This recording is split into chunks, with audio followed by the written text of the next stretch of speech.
The function f is defined to be x squared over 2 minus x, and the domain is also given to us to be inclusive of 0 and excluding 2.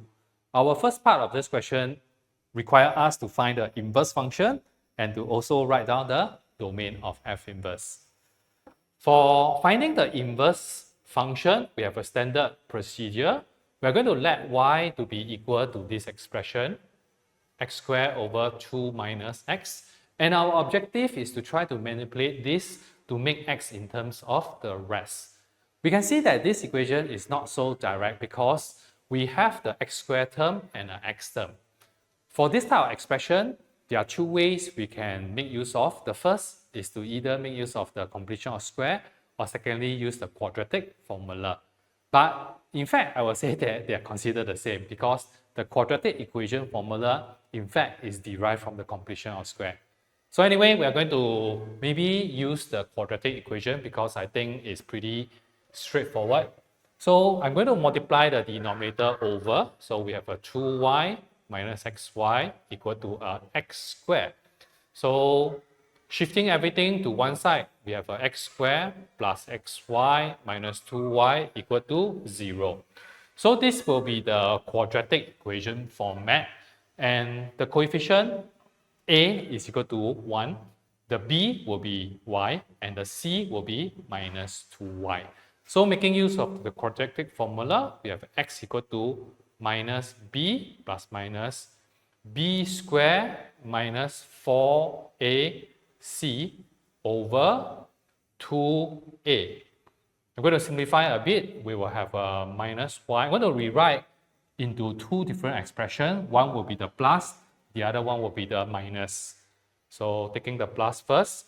And this, if we were to simplify, we have a y squared plus 8y over 2. The other one will be minus y minus square root y squared plus 8y over 2. Sometimes once we are trying to make x in terms of the rest, we will end up to be two equations. We cannot accept both of them. We are going to reject one of them away. And usually how we decide which one to choose falls back to our original domain, because now we are making x in terms of the rest. So this expression must fulfill this requirement here. That means x must be between 0 to 2. I would say that most of the time it's easily observed that we are going to reject either the plus or minus by looking at the domain. But in this scenario, it's not so clear-cut because we are not able to see immediately whether this equation or this equation will fall within 0 to 2. There's one way we can make use of is to try to sub in some values. I'm going to choose one value that is between 0 to 2. I think the most convenient value to choose is x equal to 1. So by subbing x equal to 1 into our original function equation, I will get y equal to 1 over 2 minus 1 equal to 1. So we can see that actually this equation will contain this particular point 1, 1. And this point 1, 1 must fulfill either this equation or this equation. So let's try by subbing y back into this first one. I will have x equal to minus 1 plus. Subbing 1 inside here, we can see it will just be like a 1 plus 8, which is just 9. Square root of 9 is 3. So thereby 2, I will end up to be 1. That is very good because x equal to 1 also, y equal to 1. That means to say, actually, my equation that I want actually is this one. But let's try to see what happens if we sub in y equal to 1 here. So we will have x equal to minus 1 minus square root. Same thing here, this one will end up to be a 9. So this is a 2, so it will be minus 1 minus 3 over 2 equal to minus 2. So this obviously doesn't fall into this particular graph here. So therefore, this one we are going to reject. So it will be an 8. Right, so once we decided this is the equation we need, I'm going to replace all the y with x and rewriting it into the standard form.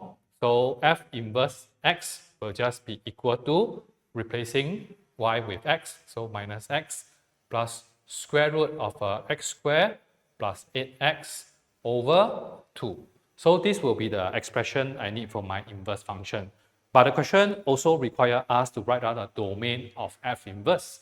And we know that for domain of my f inverse will be the same as the range of f. So in order to determine the range of f, I got to sketch out the graph. And perhaps we can make use of our GC to sketch out this graph and to observe what is the range. For sketching of a function with a domain tied to it, right, we can actually use a few ways. The first way is to key the equation as per normal. Then after that, we will just by a bit of observation to see where is the part of the curve I want that fulfill this particular domain.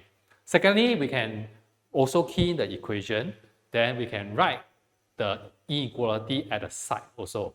That means we key in like x greater or equal to 0, x lesser than 2. But I think I'm going to go for the last way, which I usually use when I'm keying in equation with domain. I think that way is slightly better, and that is by using a piecewise function. Let me just show you how it works. Let's bring up this calculator first. All right, so at this equation y1, we're going to press math.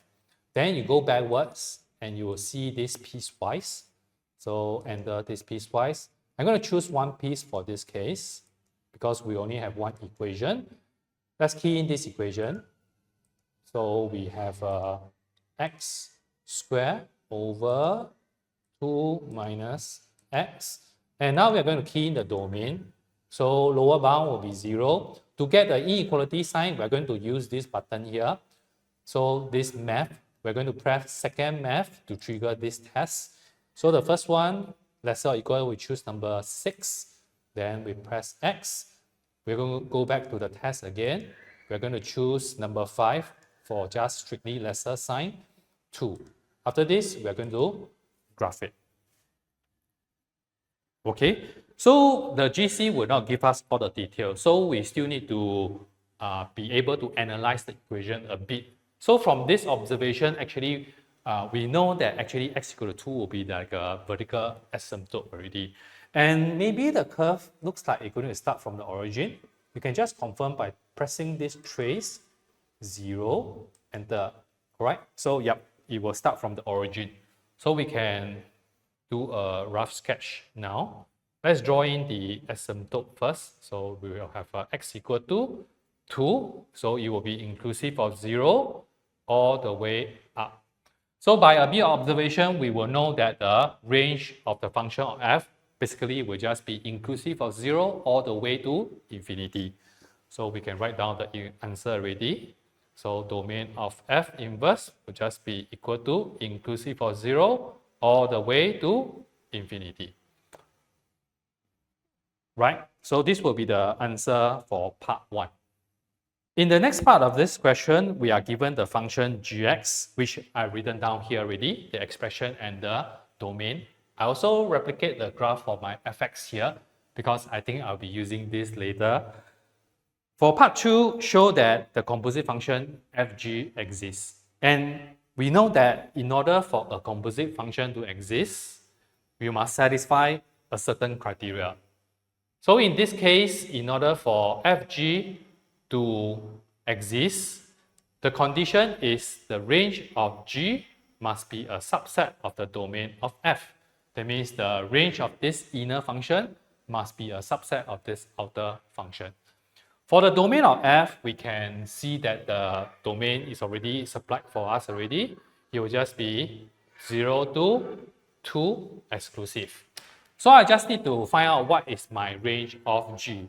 And in order to find the range of g, I'm going to sketch out the graph using GC. I'm going to sketch out the graph for g similar to what we've done for my fx by using the piecewise function, which allow us to add in the domain.